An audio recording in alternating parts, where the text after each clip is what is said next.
இப்போ அன்ஷிதா அவர்கள் 3 மாத கர்ப்பமாக இருக்காங்களா? பிக் பாஸ் வீட்டுக்குள்ளே என்ன நடக்குதுன்னு எல்லாரும் கேட்டு வந்துட்டுருக்காங்க. பிக் பாஸ் தமிழ் நிகழ்ச்சி 8வது சீசன் நடந்து வந்துட்டுருக்கு. 75 நாட்களுக்கு மேலாக இந்த சீசனானது ஓடிக்கொண்டிருக்கு. இறுதி கட்டத்தை நெருங்கி வருது அப்படின்னு தான் சொல்லணும். பிக் பாஸ் வீட்டில் இருந்து ரஞ்சித் வெளியேற்றப்பட்டிருக்காரு. இதைத் தொடர்ந்து இன்று யார் கேப்டன் அப்படின்றது குறித்து விவாதம் நடைபெற்று வருது.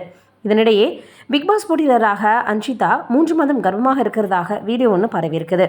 அதாவது பிக் பாஸ் வீட்டுக்குள் ராயான் மற்றும் அன்ஷிதா பேசிக்கொள்ளும் வீடியோ சர்ச்சை ஏற்படுத்தியிருந்தது. அதில் ராயனிடம் அன்ஷிதா அவர்கள் ஏதாவது சாப்பிட வேணும், வயிறு 3 மாதமாக பெரிதாக இருக்குது அப்படின்னு கூறுவார். அதற்கு வயிற்றில் குழந்தை உள்ளதான்னு ராயன் கேட்டிருப்பார். அதற்கு ஆமாம், 4 மாத பேபி இருப்பதாக அன்ஷிதா சொல்லியிருக்கிறாங்க. பிக் பாஸ் தான் பேபி ஆச்சா அப்படின்னு நக்கலாக ரயன் அவர்கள் சொல்லி சிரிப்பார். இது குறித்து இப்போ சமூக வலைதளங்களில் மிகப்பெரிய அளவில் பார்த்திங்கன்னா இதை பரப்பி ரசிகர்களும் ரொம்பவே காமெடியாக இதை பேசி வந்துட்டுருக்காங்க அப்படின்னு தான் சொல்லணும். இது ஒரு புறம் இருக்க, நடிகை ராதிகா ஆப்தேக்கு மிகப்பெரிய அளவில் இப்போ கடும் கண்டனம் எழுந்து வந்துட்டுருக்கு.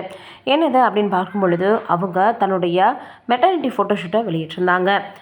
பிரகாஷ்ராஜ் இயக்கிய தோனி அப்படின்ற திரைப்படத்தில் இவங்க நடிச்சிருந்தாங்க. தொடர்ந்து ஆலினால் அழகுராஜா, வெற்றி செல்வன், கபாலி, சித்திரம் பேசுதடி, அதற்கப்புறமாக மெர்ரி கிறிஸ்மஸ் போன்ற படங்கள் நடித்து வெளிவந்துச்சு. ஹிந்தி மற்றும் ஆங்கில படங்களில் ரொம்பவே நிர்வாணமாக நடித்தும் படுக்கரை காட்சிகளில் ரொம்ப நெருக்கமாக நடித்து பரபரப்பை ஏற்படுத்தினாங்க. 2016ஆம் ஆண்டு வெளியான பார்சேத் படத்தில் நிர்வாணமாக நடித்தாங்க. லஸ்ட் ஸ்டோரிஸ் படத்திலும் விளம்பர படங்களின் உடலை காட்டி பல சர்ச்சைகளை உருவாக்கியிருந்தாங்க. தமிழ், மராத்தி, பெங்காலி, ஆங்கிலம், மலையாளம்னு பல மொழிகளில் இவங்க நடித்து வராங்க. திரையுலகில் பெண்களுக்காக குரல் கொடுத்து வராங்க. ரொம்பவே பிரித்தானிய வயலின் கலைஞரும் இசைக்கலைஞருமான பெனடிக்ட் அவர்களை 2012ஆம் ஆண்டு திருமணம் செஞ்சுக்கிட்டாங்க.